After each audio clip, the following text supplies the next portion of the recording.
is there anything that you can play me that from the new record, like just a teeny weeny bit of a riff or something, maybe on that?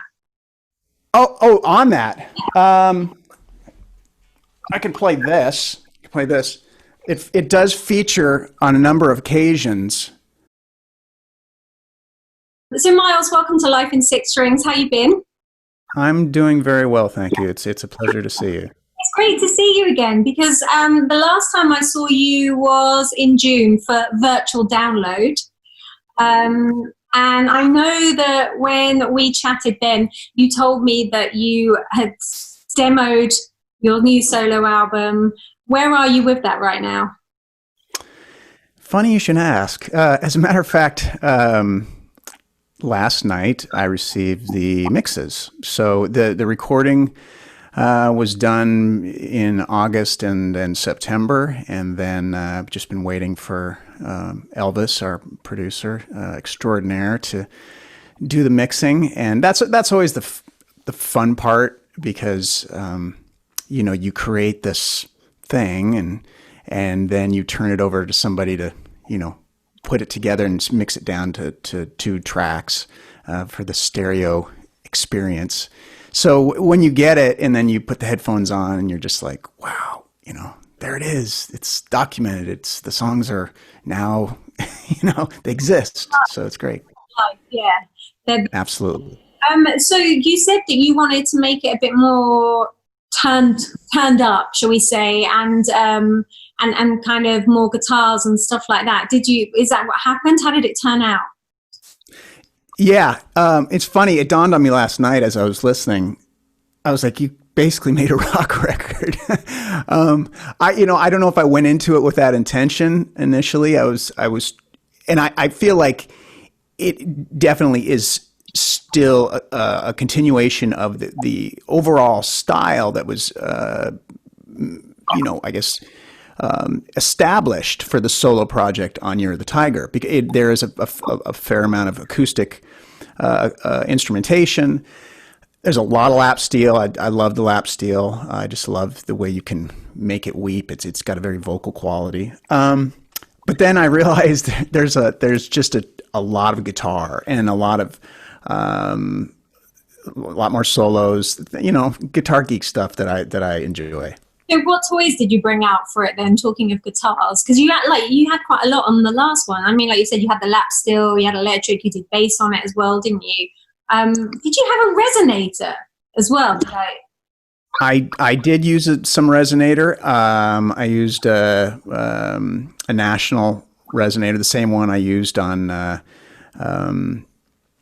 Year of the Tiger. It just has a sound that I love. And I admit, I actually...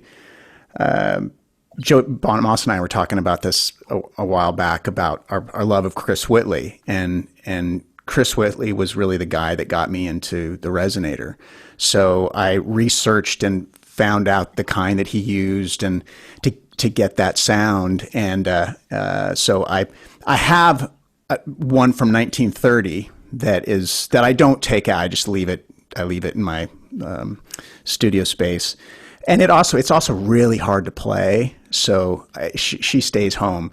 But the folks at National were kind enough to make me a couple that are basically the same concept and have the same sonic characteristics and whatnot. So that's definitely on the record.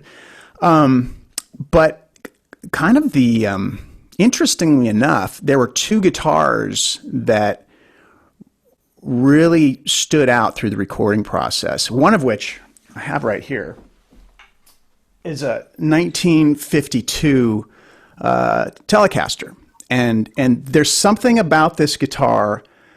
I've got a few of these. I adore these guitars. They call them blackguards. So started with the Broadcaster in 1950, and then 1951 it went through a phase called the No-Caster, where they had to take off instead of saying Broadcaster. Gretsch, there was actually a lawsuit because Gretsch was like, well, we have a drum set that has the same name, so that's not going to work. So Leo Fender, being the guy who would like to save money, was like, well, let's just take off the Broadcaster part of the decal, and it's just a Fender. And then they were called the No-Caster. Very cool guitars, awesome guitars. So this would be the year following. This would be 1952. And there's just something about this one that I don't know what it is. It's got a certain sonic characteristic that it's not congruent with a lot of Telecasters. It's, Telecasters are known for that twang. This has that, but it also has balls. It's just got girth. Where did you find that? I found this at a place called Caveman Music, and I actually bought this without having ever played it. Frank Sidoris from the Conspirators, he has a friend who'd heard that I loved these guitars, and his friend was like, "Yeah, I was at this place. They have one of these guitars in their shop, and this one is not all original. It was refinished. So that for collectors that can be a problem, but everything else after I got it and looked at everything under the black light, and I have collector friends who were able to kind of do the due diligence, and they're like, dude, you scored with this thing, because it's basically all original, minus one volume knob. Everything else is original, and it just was refinished. So that was a good thing. And interestingly enough, this was from the estate of the lead singer, Doug, from the Knack. And he'd passed away about 10 years ago. And so this was his guitar. Did anyone else own it? I don't know if anybody else, I'm assuming somebody else owned it at some point, but this was in his collection. Apparently, like myself, he was a big Telecaster man. So this guitar has some there's something really magical about it. And so this has kind of become, I don't want to say my number one, but there's one problem with this guitar. It has a ton of fight there's something about it, I don't know what it is, but it's very difficult to play. I have friends that will pick this up and they'll just be like, how do you play this thing? My hand already hurts after playing it for a minute. And I think that's part of what I liked about it initially, was that it had a lot of fight. It was difficult. So when I do, bluesier guitar solos on it, it just makes me dig in, and there's no there's no easy hooly-hoos on this one. You gotta work for it. The problem is after really writing the bulk of this new record that I just finished, and just playing it all day long, it kind of has messed up my hand. I had such a serious bout of tendinitis that we could barely finish the record. There were days when we were just like, it's just not going to work today, because this thing is just, it made me work for it. So that's a good thing. So is there anything that you can play me that from the new record, like just a teeny weeny bit of a riff or something, maybe on that? Oh, on that. I can play this. It does feature on a number of occasions what I hope to show you later, the power chord. That's it. Gotcha. You're such a tease. I'm sorry. If I played it for you, then my manager would be like, what are you doing? I get in trouble. Like last time, you actually revealed too much as well. I saw Blabbermouth picked it up, didn't they? And you knocked the new album. Right? Yeah, it's funny how that works. We're just having a discussion, and next thing you know, the powers that be are like, and I kind of live in a bubble. I don't, I have my Instagram account, which I enjoy and look at neat pictures. But other than that, I don't really venture into the interweb and don't read much. And so I didn't even know all this was happening there can be articles that come out that I was abducted by aliens, and I won't know. People are like, I heard you were abducted by aliens, according to whatever public, well, first of all, I wasn't abducted by aliens, but that would be, I'm up for that, because I am kind of curious, what that would be like. You play them some music, see what their music's like, That's what I would really like to do. You have to play gigs up there as well, so that would be quite cool. That's a good point. That's a great point. Yeah, that would be cool. So, I mean, because obviously in Alter Bridge you play rhythm, and then when you're doing your solo stuff, you get to play lead. So, what is there something that you prefer? Where do you feel more comfortable? Well, I guess because I started as a basic guitar player and then went into being a session player.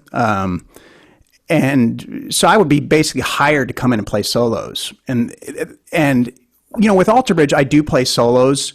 Initially, there was really no guitar playing first record. I was just singing, and then Blackbird, gradually. And Mark's really amazing that way because he saw that. He was like, well, we have another guy in the band who can play lead.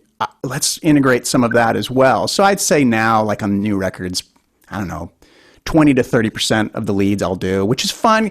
It keeps me, kind of keeps my chops up and keeps it interesting. And what do I prefer to do? That's tough. I mean, I'm a song guy first and foremost, so it's all about that chord progression and the interplay between the melody and the chord progression. And so I love it all. I will say there's something to be said about improvising, not so much just lead playing, but the idea of being in a setting where you're jamming and you're going to play a solo, you're going to capture a moment, that you're going to do something that is just going to come and go, and that'll be it. You're not playing something that was written.